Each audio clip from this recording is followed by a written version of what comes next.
Hi guys, it's Matthew. I'm backstage right now at the Meredith Vieira show, which is a show on NBC Daytime. I've done the show a couple of times now. They keep inviting me back. And since I have Jameson with me in New York right now, I thought I'd film something for you that I don't normally get to do. I'm in the dressing room right now. Every week of my life, when I go out and do media appearances, or when I step out on stage in front of 1,000 people or 2,000 people in a live seminar, I just did one for Cosmopolitan where we were in front of 2,000 people at the Lincoln Center in New York. Whenever I do this, it's all about performing under pressure. It's all about being able to deliver at a high level in a very intense situation.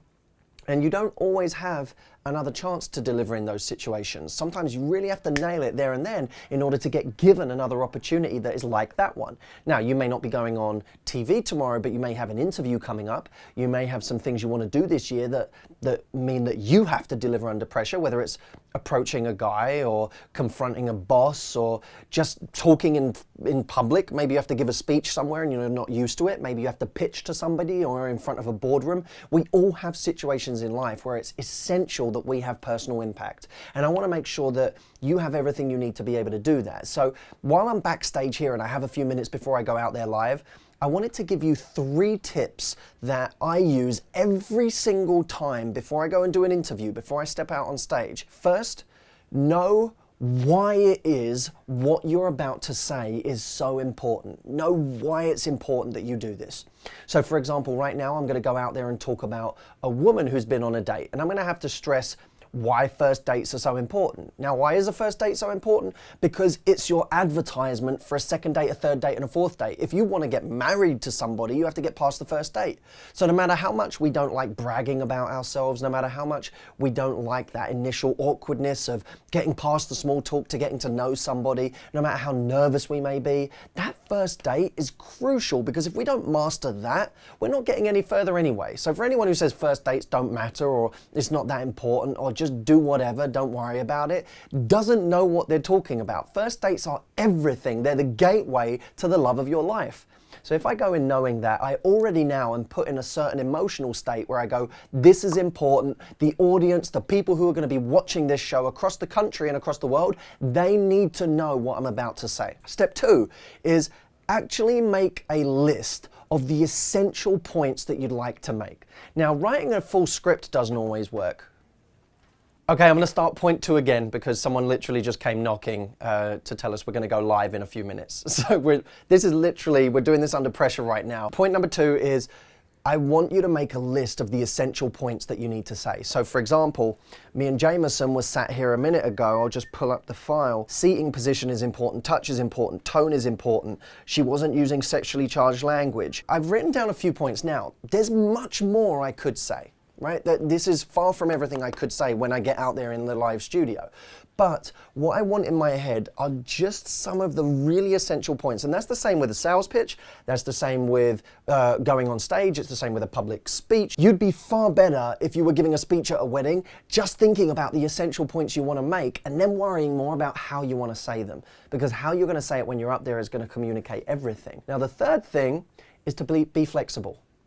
In other words, when you get out there, when you go into that high pressure situation, an interview, a speech, approaching a guy, whatever it is, you have to be prepared for the fact that the situation might take you completely off road and force you to say things on the spot that you hadn't prepared for, or to answer questions you hadn't prepared for. So you have to be nimble. You know, when a water skier is behind the boat, you don't stand up straight and lock your knees, because then when you hit a wave, you don't know, you're going to be thrown off balance, you're not going to be flexible. What you need is to bend your knees so that they're like springs, so that no matter what, when you're on those waves and it gets a little choppy, you can deal with whatever waves come along. Don't go in there with the expectation that everything is going to go the way that you planned, because rarely does it. It's one thing to be good at whatever it is you do, whether it's your job or to just be a good person, to work on your personality, but it's another thing to be able to present what you have in a really dynamic and amazing way.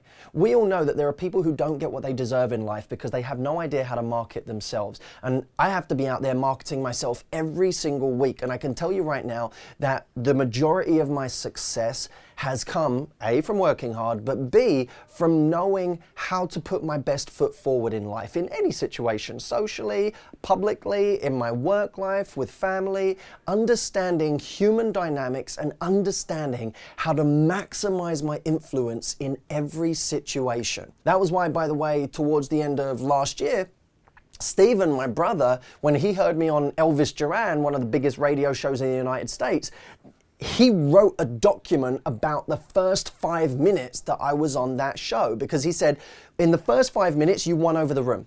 And for the rest of the interview, it was easy because you were so dynamic in the first 5 minutes that you conquered that room. And he wrote a document detailing everything I did in those first 5 minutes. And it was kind of an expose, because he said a lot of things that at the time I didn't really want said publicly, because it was kind of personal to me. And some of these were almost like, for me, Jedi mind tricks that I used that I didn't want out there in public. And then he asked my permission to release this document that he'd written. So if you didn't see that, by the way, it still exists. You can go and get it. It's very, very compelling and interesting. We had people writing us essays on what it did for them in their life and how it completely changed. They approached every situation and the first 5 minutes of how dynamic and influential they are, whether it was an argument, whether it was going and talking to someone they were attracted to, whether it was an interview or a speech, it completely changed the game for them. So if you want to find that, go to howtogettheguy.com/behind the curtain. Okay, because this is behind the curtain of what I do in everyday life to have influence. Go out there this year and take risks. Be uncomfortable. Go and do things that scare you a little bit. If you're afraid of public speaking, go do it. If you're afraid of talking to that attractive person over there and even just paying them a compliment, go do it. Do not hold back this year. This is a new year, 2015. I want to do this right. I'm out here right now doing it. I do things that scare me all the time. This right now, I'm about to go on. They're going to be knocking any second now to take me into hair and makeup, put, these clothes on me and send me out there to perform in front of this audience.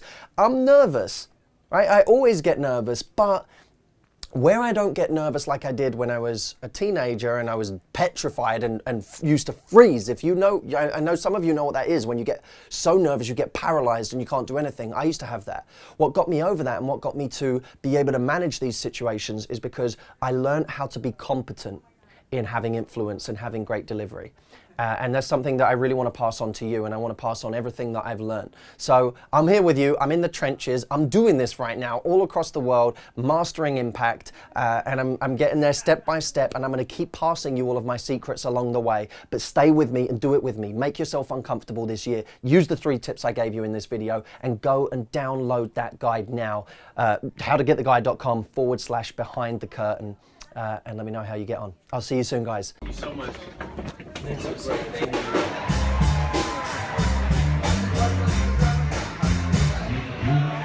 good man is hard to find, and then there's the question of, once you find him, how do you keep him? Well, in an effort to help you find and keep love in 2015, we've called on the ultimate love expert. He's smart, he's savvy. Just too bad he's not very good looking, but other than that, time for a segment we call Help Me Hussey. Please welcome Matthew Hussey. Okay, Matthew, we need some help today. In your opinion, what's the biggest thing people do wrong on a first date?